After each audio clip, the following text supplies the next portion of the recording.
All right, welcome. We're going to continue talking about World War II.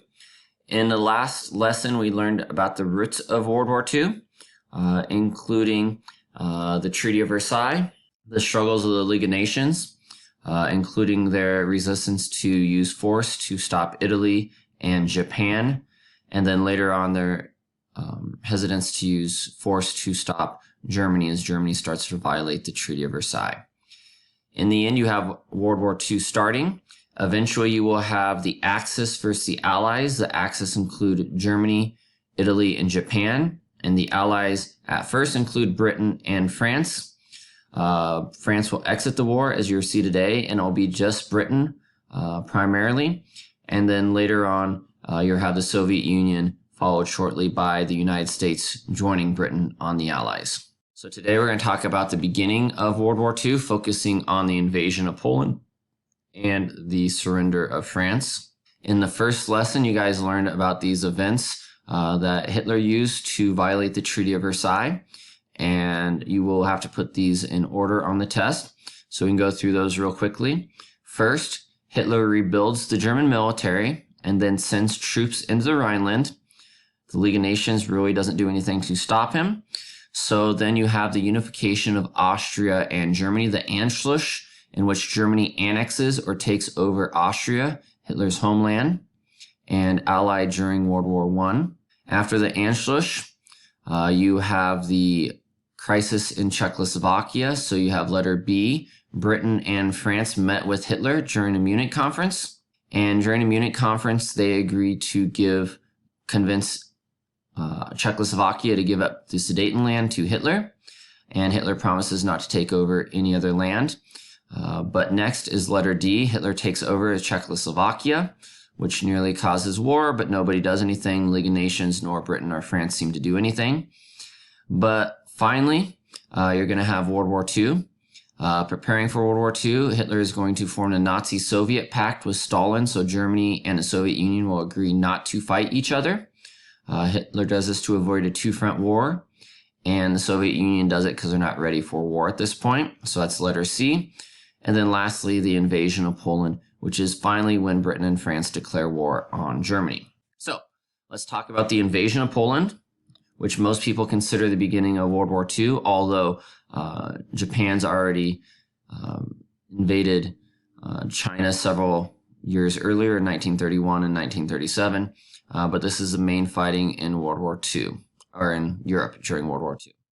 So, invasion of Poland. Germany invaded Western Poland in 1939 using a blitzkrieg tactic, which means lightning warfare. And you can see here you have tanks and airplanes, both of which are way more advanced than they were in World War I. And he is going to conquer Poland within a month using these advancements in tanks and airplanes. And Poland is going to send out their cavalry, which is men and horses, to stop it.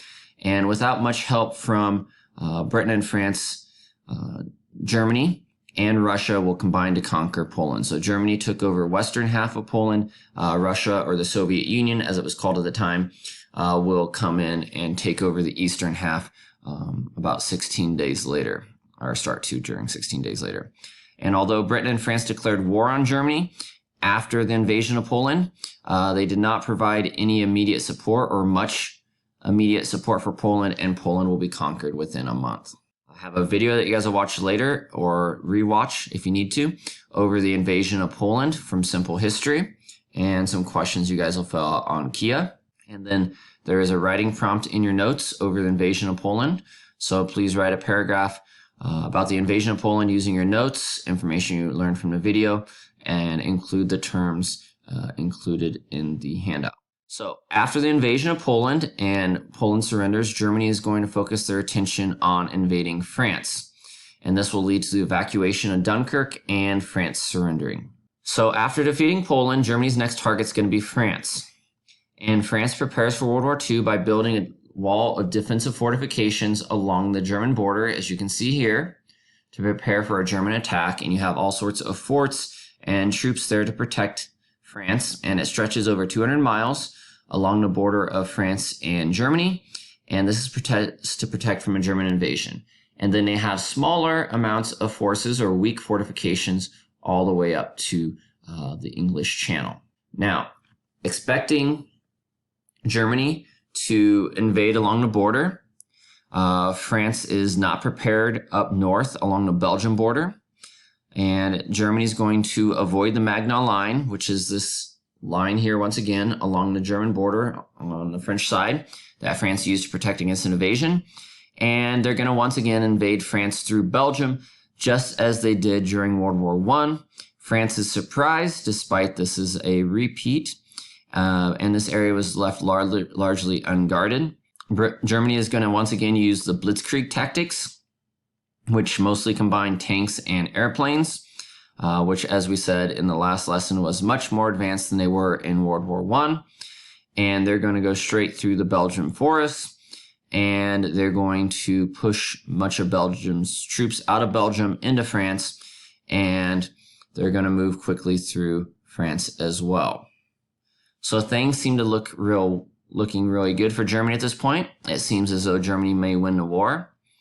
And like World War I, German troops move quickly through Belgium and France, and they're going to surround the French and British and Belgium troops at a place called Dunkirk. So it's a French town near the Belgian border. So here's the border of Belgium. So you have Belgium on this side, France on this side, and they're going to surround both sides and push them up against these, up against the English Channel. And here's a point where Hitler probably could have possibly won the war if he would have attacked and been very aggressive, which was kind of his reputation. However, he was worried about overextending himself and waited for support. While he waited for support, France and Britain are going to organize an evacuation, and they're going to leave their weapons behind on the beaches of Dunkirk, and ships are going to come across, and you can see Britain up here. They're going to come across from Britain to Dunkirk, and troops are going to run out to these ships or even swim out to these ships and get aboard, and many of the French and Belgium and also British soldiers are going to be saved, and you're going to have the lives of not only thousands but hundreds of thousands of French and British soldiers saved. It provides a temporary morale boost. They actually call it the Miracle at Dunkirk. And just to point this out so you guys completely understand this, France, Britain, and Belgium literally retreat, leaving their weapons behind and trying to evacuate all their soldiers out of Dunkirk, and they consider this their greatest achievement so far in the war. So things are obviously not going well for the Allies in World War II. So they're going to have a temporary morale boost as they consider this the Miracle of Dunkirk.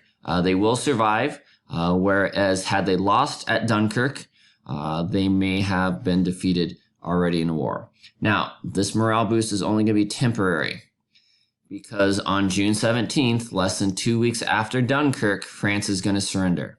And as France is about to surrender, Italy declares war on France and Britain. So this takes place after Dunkirk. This is Mussolini wanting to join the war, but realizing that Italy probably wasn't ready. He figures he can declare war and get in on some of the peace negotiations without really having to do much fighting. Mussolini at this point thinks that it is for sure that Germany will win the war. And now that France has surrendered, Britain is the only country still fighting against Germany because France is out. And remember, Soviet Union has a non-aggression pact with Germany at this point, and the United States has remained neutral. So on June 10th, as we said, Mussolini declared war on France and probably believed that the war was almost over. So you're going to watch a simple history video on the evacuation of Dunkirk and answer the questions on Kia. And when you're done with that, you're going to write a paragraph describing the Battle of France, including the evacuation of Dunkirk, in your handout using the prompt and words provided to you. So we learned about Poland being defeated and France surrendering.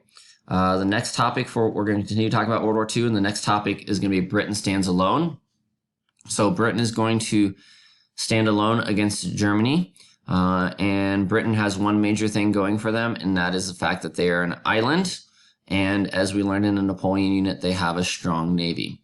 So that is going to give Britain a chance to defend themselves, but also it's going to make it difficult for Britain to attack Germany. So a lot of the fighting in World War II will eventually take place in Africa, where Britain has colonies. All right, so we're learning about Britain tomorrow, and then later on we'll learn about Hitler invading the Soviet Union. Thanks for listening. If you have any questions, let me know. Talk to you later. Bye.